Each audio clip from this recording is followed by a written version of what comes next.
Okay sir, ये एक बहुत सारे विद्यार्थियों के मन में प्रश्न होता है, जी। खास तौर से जो फ्रेशर्स होते हैं, जब नए तैयारी करते हैं तो एमपीपीएससी राज्य सेवा परीक्षा और राज्य वन सेवा परीक्षा दोनों के अक्सर नोटिफिकेशन साथ में आते हैं।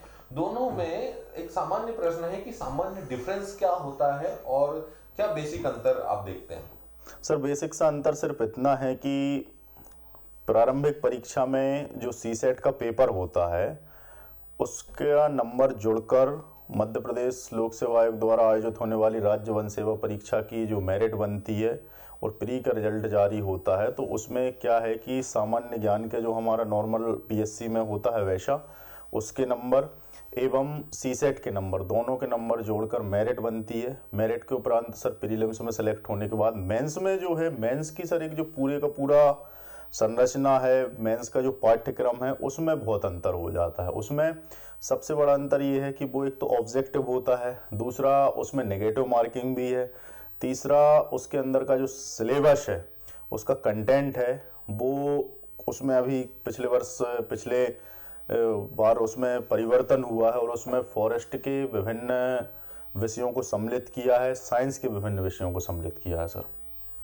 तो क्या ऐसा चेंजेस है जो काफी ज्यादा बच्चों को परेशान कर सकता है, या उनके लिए प्लस होगा या माइनस होगा, इसे कैसे देखते हैं आप? सर तैयारी करने वाले लोगों के लिए उसमें माइनस तो कुछ भी नहीं हो सकता है। कुछ यूनिट्स हैं जो फॉरेस्ट के स्पेशलाइजेशन वाली उनमें उसमें लोक सेवा आयोग द्वारा इनपुट की गई हैं, तो उसमें कोई दिक्कत ही नहीं है सर। कुछ जैसे वाइल्ड लाइफ प्रोटेक्शन एक्ट 1972, जैव विविधता अधिनियम और भारतीय वन अधिनियम, पूरा एक इसकी एक यूनिट है, शायद यूनिट थर्ड है जिसमें पूरा लॉ के बारे में है, और यूनिट फर्स्ट है जिसमें पूरा फॉरेस्ट्री के बारे में है। तो यदि व्यक्ति अच्छे से पढ़े तो मुझे जहाँ तक लगता है कि बहुत अच्छे से अंकदायी यूनिट्स हैं ये। मतलब कि आप जैसे फॉरेस्ट के बारे में, वुड टेक्नोलॉजी के बारे में आप यदि पढ़ेंगे, वाइल्ड लाइफ प्रोटेक्शन एक्ट के बारे में पढ़ेंगे और यदि इनसे क्वेश्चन आएंगे और आपने एक अच्छा समग्र अध्ययन करके आप जा रहे हैं तो निश्चित तौर पे आप उसमें कंफर्ट रहेंगे। क्या चुनौती बच्चे फेस करते हैं जब स्टार्ट करते हैं, वो आपको लगता है कि ये चुनौतियां उनके समक्ष फॉरेस्ट की तैयारी में हो सकती है? और कितना समय, एक बहुत महत्वपूर्ण क्वेश्चन है, बहुत सारे स्टूडेंट, जैसे अभी नोटिफिकेशन आया है, सर तो कितना समय इसके लिए पर्याप्त होगा जो फॉरेस्ट की एग्जाम है उसके संदर्भ में सर? सर फॉरेस्ट के एग्ज़ाम्स में यदि मेंस की तैयारी में यदि अपन बात करें तो लगभग 3 से 4 महीने सफिशिएंट होते हैं। इसमें कुछ नहीं है सर, चुनौती निश्चित तौर पे है। अभी सिलेबस बदला हुआ है, सिलेबस में नया कंटेंट शामिल किया गया है, तो उसमें होता ये है कि उसका कंटेंट की उपलब्धता विभिन्न संस्थानों द्वारा या विभिन्न जो हमारे पब्लिकेशंस द्वारा हैं उनके द्वारा उपलब्ध हो पा रही है नहीं।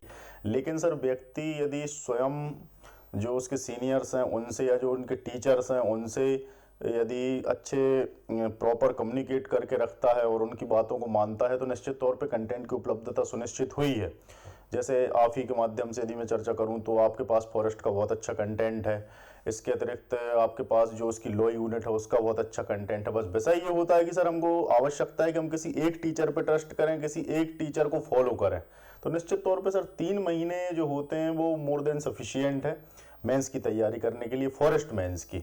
लेकिन उसमें एक विशेष ध्यान ये रखना है जो कि बहुत अच्छा एक सकारात्मक परिवर्तन लोक सेवा आयोग द्वारा किया गया, वो है सर नेगेटिव मार्किंग का।